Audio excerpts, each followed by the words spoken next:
Vitunguu maji, vitunguu swaumu, tangawizi. Jamani nauza vitunguu. Habiba Uozo. Shoga yangu. Aki ya Mungu.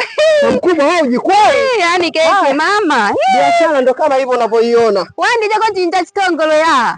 Sasa hapo ndo unaponitindinganya ubongo. Nasema hivi. Yaani umeshaanza kuuza na vitunguu jamani. Sasa sikujichakarisha jamani. Mwanamke ujasiriamali. Nikae ndani atanilisha nani wanaume wenyewe waongo sasa hivi mkubwa wewe ujikwai. Sasa wewe kudanga umeacha. Kudanga mimi nishasahau. Basi ngoja niangalie kwanza vitunguu. Sasa hivi unauza bei gani hivi? Baada ya kuacha kudanga nimeamua kuingia kwenye biashara hii. 500 tu. Au wakaza sole la kiko lilo kyake naya. Aya. Umeenda kuyachukulia gulio gani? Buguruni mamkubwa ujikwai. Umeona vitunguu vilivyokuwa vimenoga mpaka vimenoga tena mamkubwa. Na hivi vinini hivi? Sasa hivi vitunguu saumu kwenu hamna.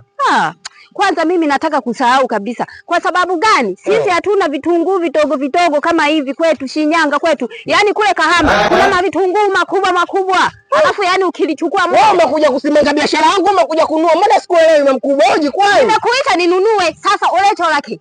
Nachola nini hapa? Mimi sicholi, mimi nauza biashara. Nakuuliza unataka nini? Ndio nimekuja sasa nataka ninunue. Yaani je, 500 yangu niondoke chukua mfuko mmoja mamkubwa. Usiniletee sitabu mimi. Mimi jeuli, lakini sasa nakuonyesha na vitunguu yako hayo hapo na naondoka. Utanifanya nini? Unasemaje?